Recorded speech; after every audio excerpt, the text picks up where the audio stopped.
안녕하세요. 저는 서울시 서초구에 거주하고 있는 40대 여성입니다. 제게는 밑으로 동서가 하나 있는데 연봉 5천에 잘 나간다며 늘 저를 무시하곤 했어요. 한때는 연봉 5천이란 벽에 좌절감을 느끼기도 했지만 이 악물고 버티니까 그깟 5천? 별거 아니더라고요. 저를 무시하던 동서에게 보란 듯이 성공한 모습을 보여줬습니다. 그것도 시어머니의 칠순잔치에서 말이죠. 그때의 통쾌한 순간을 다시 한번 기억하고 싶어서 사연 보냈습니다. 그럼 제 이야기 시작할게요.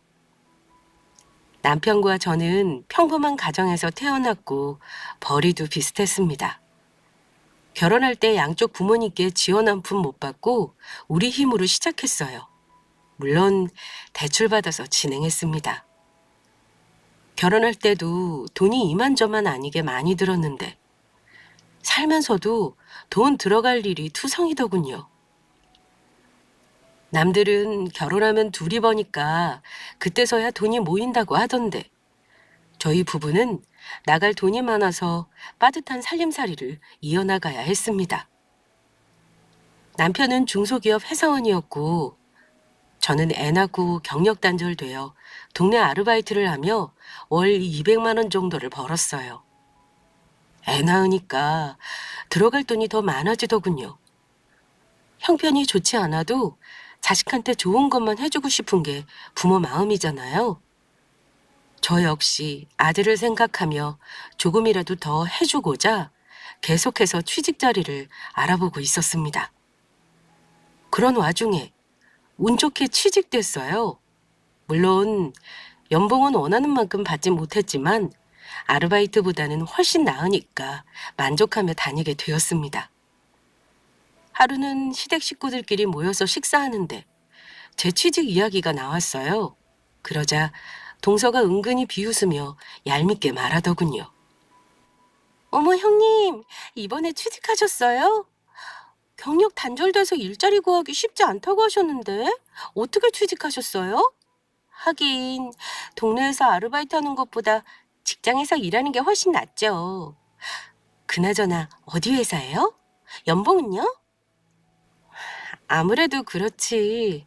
아르바이트에서 버는 것보다 더 벌 수 있으니까. 회사는 집이랑 가깝고 그리 크지 않아. 그냥 작은 소규모 회사야.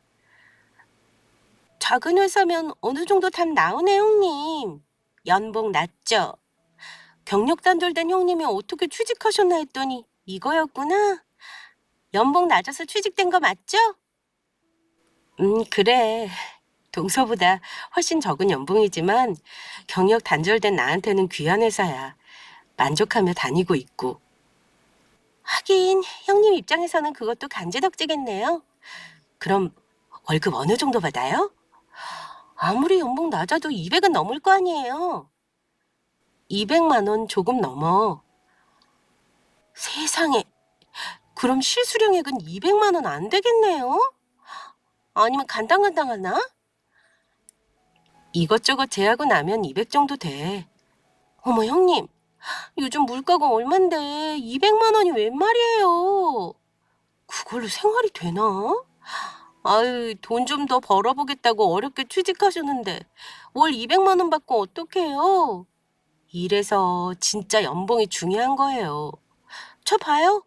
저는 연봉 5천이 넘잖아요. 근데 뭐 연봉 5천 넘게 받고 싶다고 마음대로 되는 것도 아니고 다 능력되고 학벌되니까 5천 넘게 받는 거 아니겠어요? 저 너무 부러워하지 마세요. 형님 능력이면 그 정도 받는 게 맞는 거잖아요. 저는 직급이 높아서 이 정도 받는 거고. 형님도 진득하게 최선을 다해서 노력하시면 언젠가는 저처럼 연봉 5천 넘게 받으시겠죠. 힘내세요, 형님. 정말 얄밉지 않나요? 위로하고 있는 건지 대놓고 놀리는 건지. 본인은 연봉 5천 넘게 받는다고 자랑하면서 제 월급은 귀엽다는 수준으로 비웃었습니다. 이때 진짜 자존심 상했어요. 그래요. 물론 동서가 저보다 학벌 좋고 능력 좋은 거 저도 알고 인정해요. 그런데 그걸 굳이 말할 필요 있냐 이겁니다. 모르는 것도 아니고 다 아는데 굳이 말해서 제 속을 긁어댈 이유가 있냐고요. 이뿐만이 아니었습니다. 동서가 이렇게 연봉으로 저를 무시하니까 시모 역시 동서와 비슷하게 저를 무시하고 들더군요. 어머니, 동서 아직 안 왔어요? 걔는 천천히 올 거니까 신경 쓰지 마라. 네? 천천히 오다니요? 아버님 제사 준비해야 하는데 지금 준비해도 늦어요. 그러니까 네가 일찍 왔었어야지. 할 일도 없으면서 뭐하러 이리 늦장을 비워? 제가 언제 늦장을 피웠다고 그러세요. 그리고 저 집에서 노는 사람 아니에요. 직장에서 여태 일하다가 퇴근하고 부랴부랴 온 건데. 아이고, 누가 보면 대단한 일 하다가 온 줄 알겠네. 꼴랑 월 200만 원 받는 거 가지고 말이야. 동서가 저를 무시하기 전부터 시모 역시 돈 못 버는 저를 탐탁치 않아 했습니다.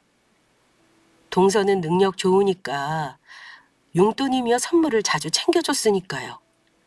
반면에 저는 그러지 못했습니다. 우리 가족 앞에서 들어갈 돈이 너무 많아서 시모를 잘 챙겨드리지 못했어요. 1년에 한두 번 용돈 드리는 게 다였고 시모는 그마저도 마음에 들어 하지 않았습니다. 동서네보다 훨씬 적은 액수였으니 말이죠. 그래서 자연스럽게 동서와 비교당하며 시모에게 차별당했습니다. 동서는 뭐든 봐주고 이해해주면서 저는 동네북 마냥 구박하고 막대하셨습니다. 돈 많이 못 버니까 몸으로라도 때우라는 식이었어요. 어머니, 정말 너무하세요. 그래요, 저 동서보다 돈 못 벌어요. 그래서 어머니 용돈도 잘 못 챙겨드리고요. 그런다고 이렇게 차별하시면 안 되죠. 동서도 같은 며느리잖아요. 어떻게 아버님 제사를 저 혼자 준비해요? 제사 음식이 한두 개도 아니고 준비하고 만드는 것만 해도 반나절은 넘게 걸린다고요. 그렇게 억울하면 너도 막내처럼 잘 나가면 되겠네. 꼭 능력도 안 되는 게 열등감만 커서는. 나는 너랑 막내를 보고 있으면 속 터져 죽을 것 같다. 우리 아들이 무슨 죄를 지어서 너 같은 애랑 살아야 하니? 막내 봐라. 능력 있는 아내 잘 얻어서 지금 얼마나 잘 먹고 잘 살고 있는지 그거 보면서 뭐 느끼는 게 없냐 이 말이야. 벌이가 시원찮으면 이렇게 몸으로라도 때울 생각해야지. 어디서 네 동서랑 같은 대우를 받으려고 하니? 네가 아주 주제 파악이 안 되는구나. 걔는 너랑 달라. 너처럼 이름도 없는 대학 나온 게 아니고 서울에 있는 대학 나와서 연봉 5천 받는 거 아니니? 아무리 아랫사람이라도 너보다 훨씬 낫다 얘. 그러니까 막내는 건드리지 말고 네가 몸으로 다 때우렴. 양심 있으면 그렇게라도 해야지. 어디서 막내를 찾고 있어. 안 그래도 바쁜 애를. 시모가 이렇게나 동서 편을 들면서 두둔하니까 동서가 무서운 줄 모르고 더욱더 저를 무시하고 막 나가기 시작한 것 같아요. 그저 그런 대학 나와서 벌이가 시원찮다고 무시당하고 동서랑 비교당하면서 시모한테 많이도 서운했습니다. 그래서 싸우기도 많이 싸웠고요. 나는 뭐 좋아서 이러는 줄 아냐. 애 낳고 경력 단절된 걸 어쩌라는 거냐. 동서랑 차별 말고 같은 며느리로서 대우해달라. 제 나름대로 주장하고 시모에게 불만을 표시했지만 나아지는 건 전혀 없었습니다. 그래서 남편에게 하소연하니까 그저 시모랑 자주 마주치지 말라는 말만 돌아왔어요. 오늘 제사 음식 준비하는 거 말이야. 그것도 나 혼자 했어. 동서는 준비 다 끝나니까 얌체처럼 나타나더라. 진짜 어머니 왜 그러셔? 그저 그런 대학 나오고 돈 못 버는 게 그렇게 죽을 죄야? 지금 시대가 어느 시대인데 그런 거로 사람을 차별하려고 그래? 아유, 우리 엄마 그러는 거 뭐 하루 이틀인가. 당신이 뭐라고 하지 그랬어? 내가 뭐라고 안 했겠어? 그런 걸로 차별하지 마시라고 말씀드렸지. 그런데 어머님이 들을 뿐이셔? 오히려 더 못났다고 그러시더라. 나더러 동서한테 열등감 있니? 양심이랑 눈치가 있으면 알아서 몸으로 때우라고 하더라. 어떻게 그러실 수 있어? 이럴 때 내가 아니라 당신이 나서야지. 내가 백날 말하면 뭐해. 더 무시만 당하는데. 당신이 어머니한테 뭐라고 좀 해봐. 나 진짜 어머니 때문에 스트레스 받아서 죽겠어. 오죽하면 동서까지 날 우습게 여길까. 속상한 마음에 남편한테 좀 도와달라고 요청했습니다. 제가 말하는 것보다 남편이 말하면 어느 정도 힘이 실리지 않을까 싶어서요. 남편은 알았다고 했고 시모한테 본인이 잘 말씀드린다고 했지만 말뿐이었습니다. 처음에는 제 편 들어주면서 도와줬는데 그때마다 시모가 여자한테 휘둘려 사는 못난 놈이라고 뭐라 하니까 본인도 잔소리 듣기 피곤해서 피하는 눈치였어요. 남편이 잘 도와주지 않으니까 저는 점점 시모와 동서에게 불만이 쌓여가기 시작했고 터지기 일보 직전이었죠. 그래서 남편에게 선언했습니다. 도와주지 않을 거면 필요 없다고. 그냥 제가 알아서 상담 안 하겠다고 말이죠. 그게 무슨 말이야? 엄마랑 재수 씨를 안 보겠다니 지금 며느리로서 해야 할 도리를 저버리겠다는 거야? 당신이 조금도 안 도와주는데 그럼 어떡해? 방법이 없잖아. 나 어머니하고 동서 계속 마주치다가는 제 명에 못 살 것 같아. 만날 때마다 사람 무시하고 차별하는데 정말 미칠 것 같다고. 안 당해본 사람은 몰라. 당신이 조금만이라도 입장 바꿔서 생각해본다면 지금 내 심정이 어떨지 이해할 거야. 아무리 그래도 그렇지. 어떻게 안 보고 살아? 그건 아니지. 그럼 나더러 어쩌라고. 아, 몰라. 나 더는 이렇게 무시당하면서 살고 싶지 않아. 협조 안 할 거면 차라리 이혼해. 뭐? 이혼? 당신 정말 미쳤어? 뭐 이런 거 가지고 이혼까지 들먹여? 이런 거? 너 내 남편 맞니? 다른 사람도 아니고 네 아내가 가족들한테 무시당하는데 아무렇지도 않아? 만약 우리 집에서 당신한테 그러면 난 가만히 안 있어. 무슨 남일 듣듯이 내 일 아니니까 나더러 알아서 하라는 거잖아. 당신한테도 정말 서운하다. 내가 이런 취급받으려고 당신이랑 결혼한 줄 아니? 막말로 당신 만나서 결혼 안 했으면 경력 단절 될 일도 없었어. 지금쯤 나도 동서처럼 승진해서 좋은 대우받고 있을지도 모른다고. 내 인생이 왜 이렇게 됐는데? 서로의 책임이 있는 거잖아. 그런데 왜 나만 이런 거지 같은 대우를 받아야 하냐고. 내가 당신한테 몇 번을 말했어? 나 너무 힘드니까 제발 좀 도와달라고. 그런데 당신 그럴 때마다 뭐 했니? 말로만 알았다고 했지? 진심으로 날 위해서 도와준 적이 없어. 다시는 이런 일 생기지 않게 어머님하고 단판 짓는 게 그리 힘들어? 그래서 내가 알아서 하겠다는 거야. 네가 못하니까 내가 한다고. 앞으로 어머님하고 동서 보고 싶지 않아. 제사고 명절이고 아무것도 안 해. 그냥 당신 편으로 용돈만 보낼 테니까 그리 알아. 그게 싫으면 이혼하던가. 사실 남편과 이혼까지 생각한 건 아닙니다. 아무리 시모와 동서 때문에 힘들고 골치 아프다고 해도 어떻게 이혼해요? 그럼 제 자식은 어쩌라고요? 그 둘 때문에 이혼한 부모 밑에서 크게 하고 싶지 않았습니다. 그러나 남편한테 이혼까지 들먹여 줘야 효과가 있다고 생각했어요. 역시나 제 예상이 맞았습니다. 제가 세게 나오니까 전과 달리 심각하게 생각하고 받아들이는 듯 했어요. 그리고 나중에 꼬리를 잔뜩 내린 채 제게 원하는 대로 하라고 했습니다. 본인이 어떻게든 시모를 막아볼 테니 더 이상 스트레스 받지 말라고요. 그렇게 저는 제 나름대로 시모와 동서 이 두 사람과 손절했습니다. 더 이상의 차별과 무시를 견딜 수 없다고 선언했고 며느리로서 형님으로서의 역할을 모두 내려놓겠다고 했어요. 그러자 시모는 어디서 건방지게 마음대로 구냐며 노발대발하더군요. 죽은 것도 아니고 이렇게 멀쩡히 살아있는데 어디서 안 보고 살겠다는 소리가 나와? 너 지금 배운 거 없고 능력 없는 티 내는 거냐? 네 동서 봐라. 확실히 배워서 그런가? 너처럼 이런 식으로 안 굴어. 너 동서 보기 부끄럽지도 않니? 내 아들 앞길 망친 것도 화딱지나 죽겠는데 어디서 며느리직을 내려놓겠다고 건방을 떨어? 이럴 거면 차라리 이혼해라. 네가 이혼하자고 하면 뭐 우리가 무서워할 줄 알고? 요즘 세상에 이혼 흠도 아니야.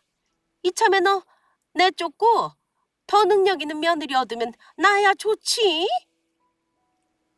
이런 식으로 시모가 노발대발하며 저를 내쫓으려고 이혼을 강요했습니다. 그러자 남편은 자식까지 있는 마당에 무슨 이혼이냐며 시모를 말리기 급급했어요. 남편은 저랑 이혼할 생각이 없어서 그런지 어떻게든 본인 선에서 해결해 보려고 애썼습니다. 시모가 찾아오면 저 몰래 시모를 데리고 나가서 집으로 돌려보내고 찾아오지 못하게 막아줬어요. 그 덕에 저는 한동안 마음의 평화를 유지할 수 있었습니다. 그 둘 때문에 자존감이 바닥을 친 상태였거든요. 물론 노발대발하는 시모를 몇 번 마주쳐야 했지만 그래도 이만하면 감지덕지다 싶었습니다. 남편은 제 눈치를 보며 최대한 시모를 막아줬고 저는 나름대로 다시 자존감을 높여가며 평화로운 나날을 보내고 있었죠. 그러던 어느 날이었습니다. 지인이 상을 당해서 남편과 늦은 밤 급히 지방에 내려가게 됐어요. 그리고 돌아오는 길에 꽝꽝한 얼음길에 미끄러져서 교통사고를 당했어요. 다행히 저는 자잘한 부상만 있는 상태였고 남편은 저보다 크게 다쳤습니다. 어깨뼈가 으스러지고 간에 출혈이 생겨서 고여있는 상태였어요. 이 소식을 들은 시모는 불이 났게 병원으로 달려왔고 남편의 상태를 보자마자 제게 다가와 망설임 없이 뺨을 때렸습니다. 어떻게 내 아들이 다쳐? 다치려거든 네가 다쳤어야지. 니녀는 정말 양심이라고는 눈꼽만큼도 없어. 내 아들이 누구니? 네 집 가장이야. 꼴랑 200만 원 버는 너보다 훨씬 귀하다고. 이렇게 다쳐서 앞으로 어떻게 일하라고 이 지경으로 만들어놔? 네가 그러고도 사람이야? 지금 이게 무슨 짓이에요? 어머니 미쳤어요? 얼음길에 미끄러져서 생긴 사고예요. 제가 원해서 낸 사고도 아닌데 왜 저한테 이러냐고요. 꼴랑 200만 원 버는 저는 다쳐도 싸다 생각하나 본데 웃기지 마세요. 저도 우리 집에서는 남편만큼이나 귀한 자식이에요. 아시겠어요? 그리고 한 번만 더 제 몸에 손대면 가만 안 있어요. 네가 가만히 안 있으면 어쩔 건데. 이거 아주 이러다가 시어머니고 뭐고 한 대 치겠다. 그래. 그럼 어디 한번 마음대로 해봐라. 시어머니 꼴 보기 싫다고 영 끄는 마당에 못 때릴 건 또 뭐야? 한 대 쳐. 보호자분, 병원에서 이렇게 소란 피우시면 안 돼요. 정숙하세요. 시모한테 한 대 얻어맞아서 이성을 잃을 대로 잃었어요. 저도 다치고 싶어서 다친 거 아니잖아요. 그리고 시모 말을 듣고 가만히 있을 사람이 어디 있나요? 아마 저보다 더 했으면 더 했지 가만히 있을 사람 결코 없을 겁니다. 그래서 시모한테 안 참는다고 경고했어요. 그러자 시모가 잘하면 한 대 치겠다고 더욱 노발대발하면서 제게 달려들려고 했습니다. 그때 점차 소란스러워지니까 간호사가 중재하며 상황을 마무리 지었죠. 안 그래도 시모랑 사이가 안 좋은데 이런 일까지 겪으니까 정말 치가 떨리게 싫었습니다. 아마 제 인생에서 이 정도로 싫어할 수 있나 싶은 정도로 시모가 너무도 싫고 미웠어요.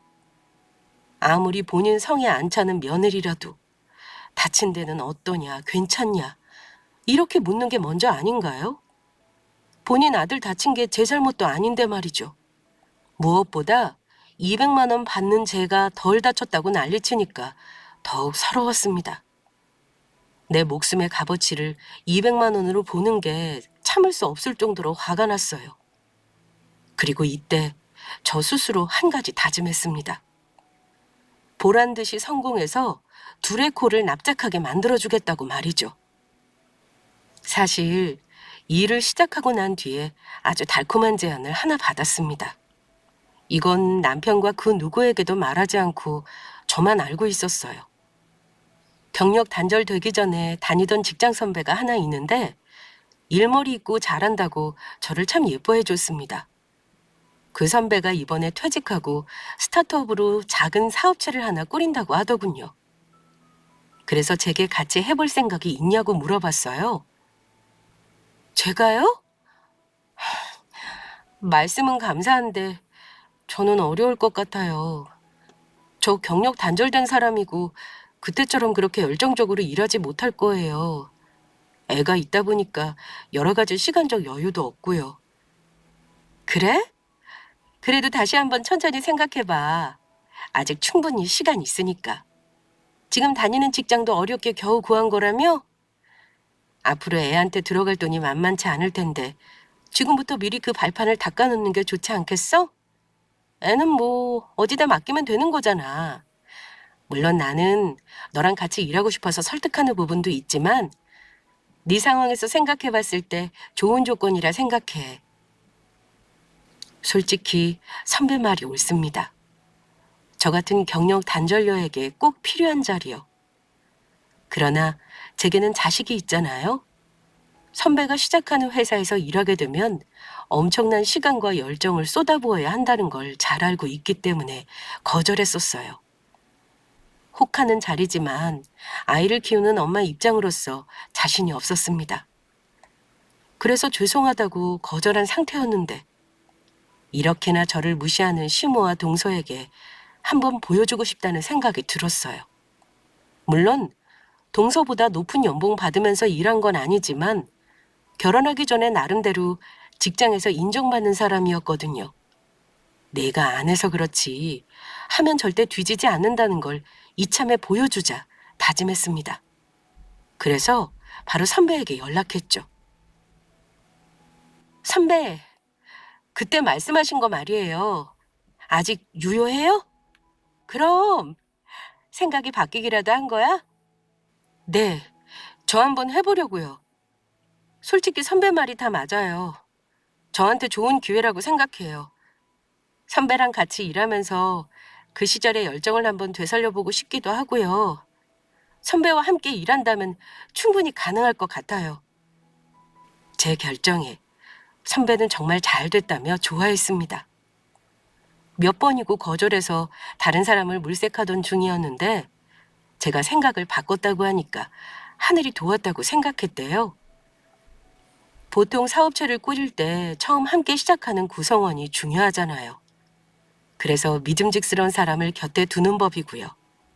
감사하게도 선배에게는 제가 그런 존재였습니다. 그렇게 저는 선배가 그리는 사업체의 일원이 됐어요. 스타트업이라 앞으로 고생길이 펼쳐진 상황이지만 어디 한번 부딪혀보자. 마음 단단히 먹고 시작했습니다. 아이는 어린이집에 맡기고 그 이후에는 남편에게 보라고 했어요. 이 부분에 있어서 남편의 불만이 적지 않았습니다.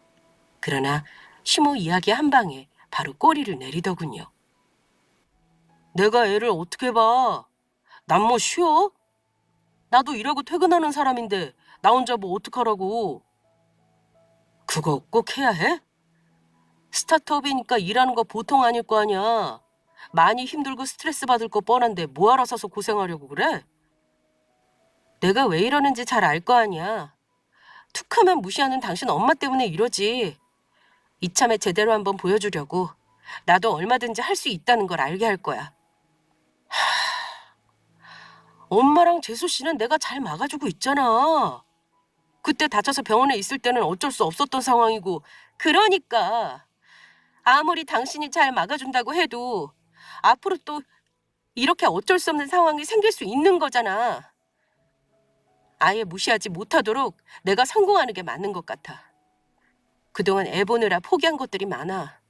내가 희생한 부분들이 많으니까 앞으로는 당신이 좀 희생해줘. 똑같은 사람이고 부모인데 나만 손해보는 건 불공평하지. 이런다고 당신네 집안 사람들이 알아주는 것도 아니고. 어머니가 당신 다친 거 보고 내가 많이 다쳤어야지 왜 당신이 다치냐고 뭐라고 했던 거 죽을 때까지 못 잊을 것 같아. 200만 원 번다고 내 목숨이 200만 원어치는 아니잖아? 이게 다 어머니하고 동서 때문이야. 왜 잠자는 사자의 코털을 건드려?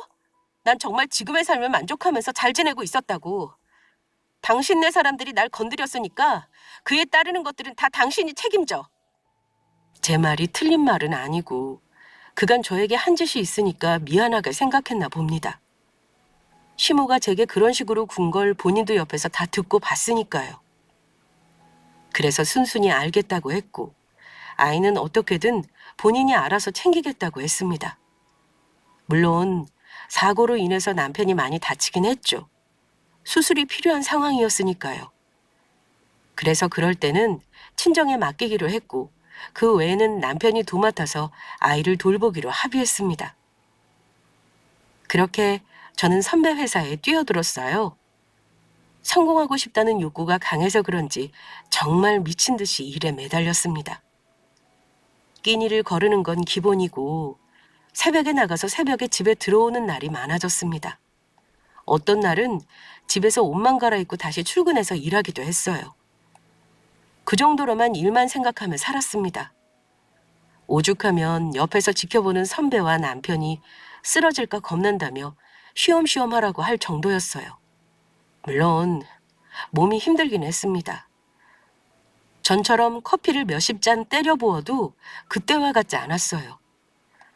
그래도 버텼습니다. 코피 쏟고 턱 밑까지 다크서클이 내려와도 성공하겠다는 집념으로 로봇처럼 일만 했어요. 그리고 1년 후 저는 당당히 성공한 삶을 살게 되었죠. 자, 우리 이번 계약 안전하게 성사됐고 손익분기 좀 훌쩍 넘어선 지 오래입니다.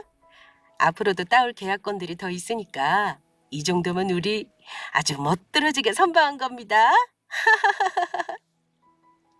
진짜 죽을 듯이 일하니까 원하던 목표를 이룰 수 있었습니다. 노력은 정말 무시 못하나 봐요. 젊은 시절의 감을 회복하지 못할까 봐 걱정했는데 결과는 예상외로 너무도 좋았습니다. 제 능력은 다른 직원들과 선배가 인정해주니 말할 수 없는 성취감과 뿌듯함으로 행복했어요. 마치 그 시절에 저로 돌아간 것 같아서, 아니, 그때보다 오히려 더 성장한 것 같아서 저 자신이 대견스럽고 뿌듯했습니다. 선배는 회사가 이렇게 빠르게 자리 잡고 성장할 수 있었던 건 모두 제 역할이 크다고 했어요.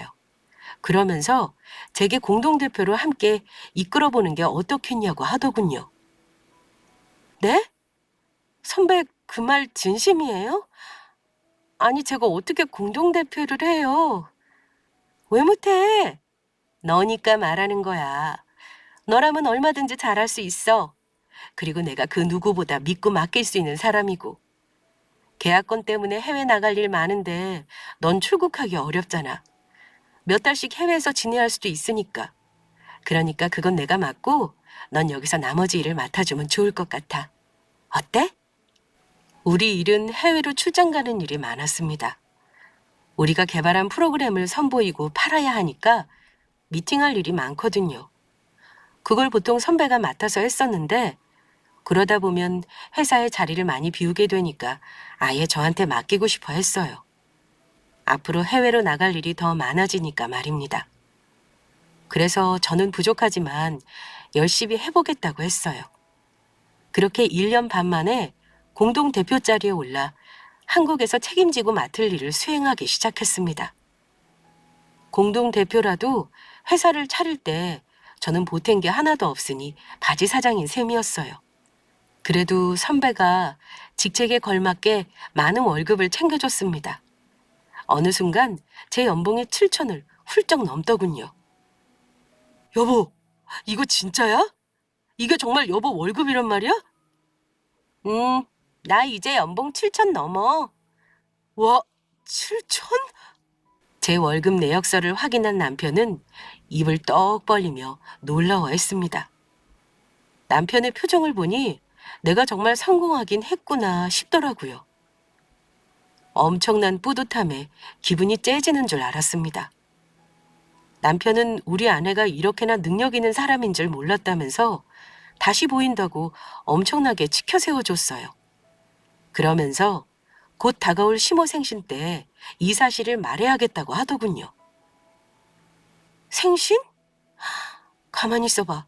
그러고 보니 곧 있으면 생신이시구나. 어, 이번에 엄마 칠순이시잖아. 거하게 하기는 뭐하고 그냥 가족끼리 좋은 곳 빌려서 식사하자고 하시네. 그래? 그럼 그거 내가 준비할게. 당신이? 엄마랑 재수 씨 보기 싫다면서 볼 생각이야? 응, 보려고? 이제 때가 된 것 같아. 그동안 두고 보자. 보란 듯이 성공해서 코를 납작하게 해주겠다. 이런 마음으로 일했어요. 그래서 이 순간만을 눈 빠지게 기다렸습니다. 연봉 7천 넘게 받고 동서보다 성공한 삶을 살고 있는데 더 이상 안 볼 이유 없잖아요? 시모 칠순 때 제 능력을 마음껏 과시할 생각에 저절로 입꼬리가 올라갔습니다. 그래서 남편에게 제가 공동대표 됐다는 소리, 입도 뻥끗하지 말라고 했어요. 서프라이즈로 빵 터트릴 계획이었으니까요. 오랜만에 동서에게 전화를 걸었습니다.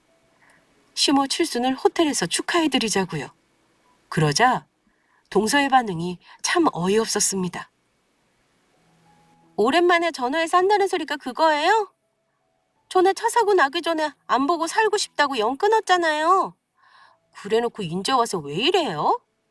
아, 혹시 어머님 칠순 호텔 사고 우리한테 그 비용 내달라고 전화한 거죠?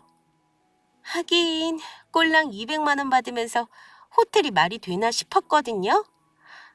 이제야 조금 후회되나 봐요? 며느리로서의 도리도 저버리고 연 끊고 산다고 마냥 좋을 줄 알았어요? 그렇다고 형님한테 좋을 게 뭐예요? 조금이라도 잘 보여서 얼마 안 되는 어머님 집이라도 물려받아야 할 거 아니냐고요.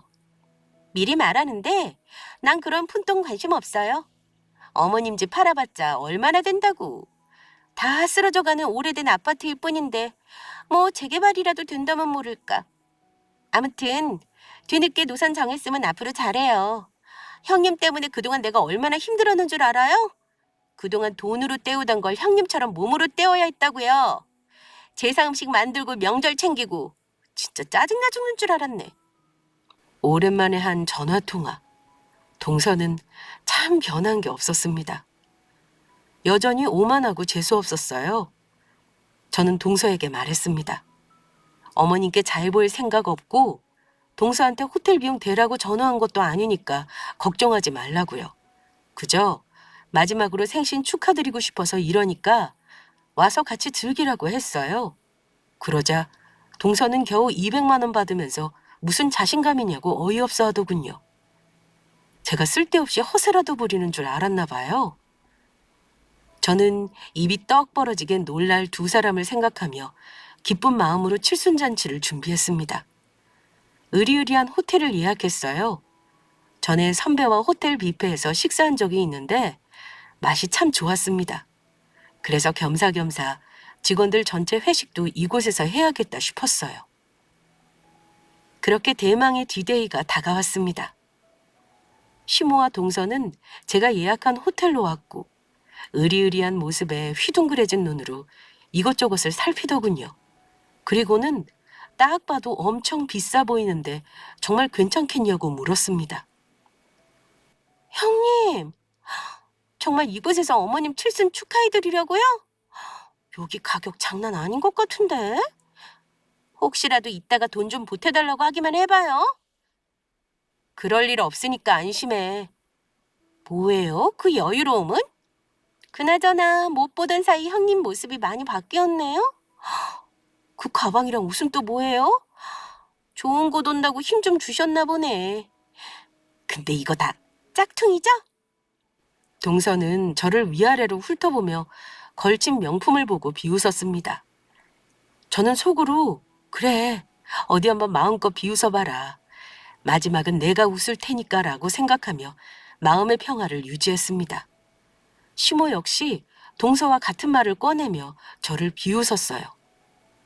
내 칠순인데 왜 네가 힘주고 난리야? 나이 먹고 짝퉁 두른다고 네가 명품 되는 줄 아니? 더 추한 법이야. 그나저나 이렇게 비싼 곳 빌릴 돈 있으면 차라리 돈으로 주지.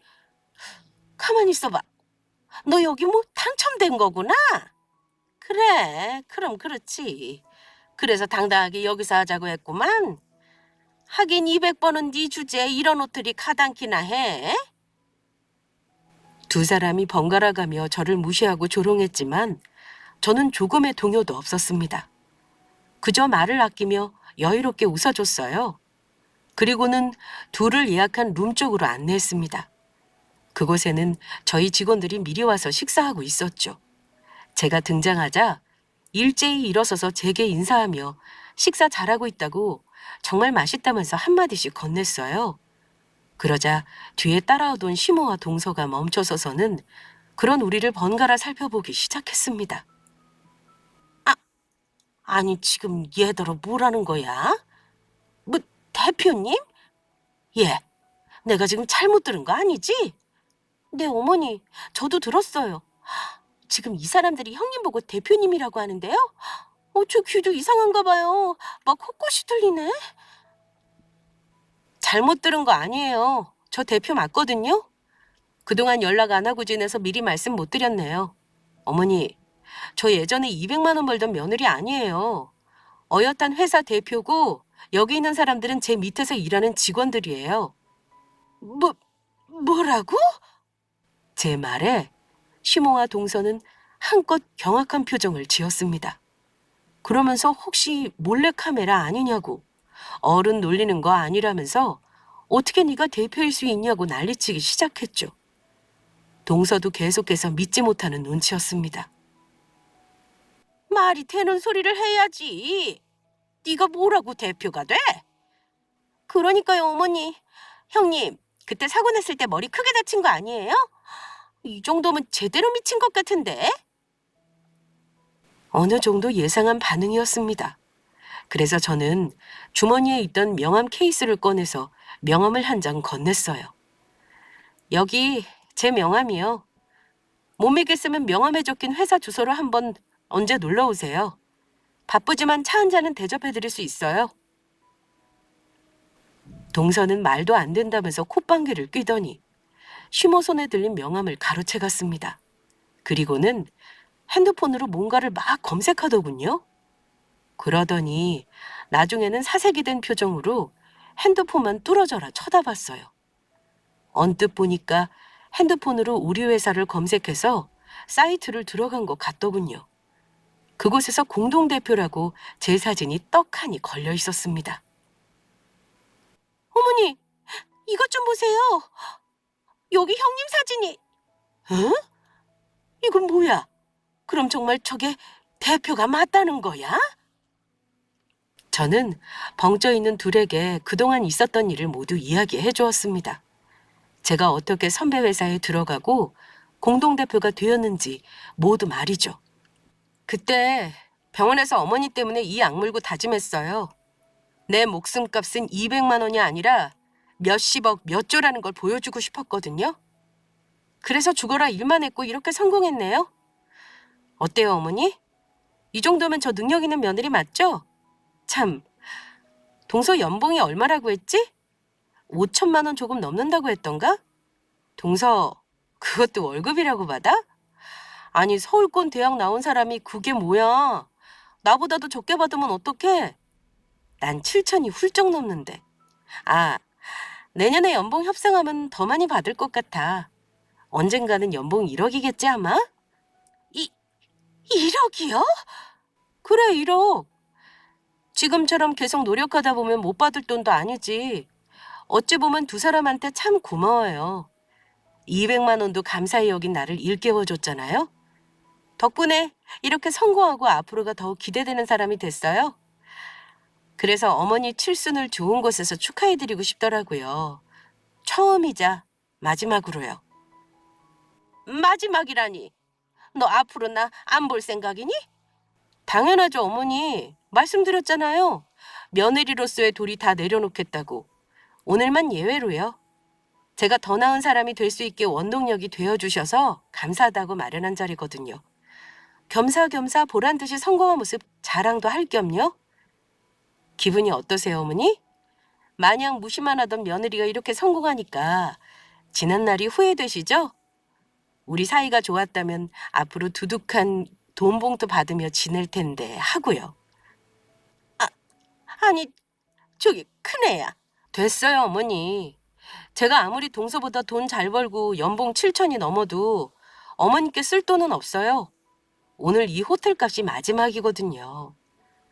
여기가 비싸긴 한데 그래도 이 정도는 돼야 제가 얼마나 성공했는지 피부로 실감하실 테니까. 아, 그리고 동서. 명품 많은 것처럼 자랑하더니 순허풍이었나 보다. 어떻게 진짜랑 짝퉁도 구별 못해? 동서는 모으고 모아서 명품 사거나 할부로 긁어서 마련하지? 그런데 앞으로 난 그런 거 없이 사고 싶은 거 한 방에 턱 살 수 있는 위치에 올랐어. 이 정도는 돼야 성공했다고 할 수 있지 않을까? 내 연봉이 7천 넘으니까 그동안 연봉 5천이라고 자랑한 동서가 너무 귀여운 거 있지? 두 사람을 상대로 시원하게 날린 사이다 한 방. 둘의 표정을 보고 있자니 속이 다 뻥 뚫리는 기분이었습니다. 이 시원한 순간을 위해 그동안 열심히 달린 보람이 있더라고요. 이날 이후 시모의 태도는 180도 달라졌습니다. 어떻게든 저와 잘 지내보려고 갖은 노력을 펼치셨어요. 그러면서 한때 제게 그랬던 것처럼 동서를 쥐잡듯 잡으며 형님 잘못이라고, 형님 일하느라 바쁜 몸이니 동서더러 눈치껏 몸으로 때우라고 했어요. 동서와 저의 위치는 한순간에 뒤바뀌었습니다. 확실히 잘 나가니까 시모한테 받는 대접 자체가 달라지더군요. 이게 바로 성공의 맛이구나. 매 순간 느끼고 있어요. 그러나 시모가 아무리 노력한다고 제 마음이 달라지지 않았습니다. 저는 시모와 동서를 계속해서 손절한 채 지낼 생각이에요. 돈에 움직이고 알랑거리는 사람들 딱 질색입니다. 그래야 지난날 본인들이 절 무시한 것에 대해 뼈저리게 후회하지 않겠어요? 이제 시댁 식구들 누구도 저를 함부로 대할 수 없습니다. 저는 지금에 만족하지 않고 더욱 성장할 계획이에요. 그래서 두 사람이 배 아플 정도로 떵떵거리며 잘 살 겁니다. 아, 그리고 남편 역시 제게 꽉 잡아 살고 있어요.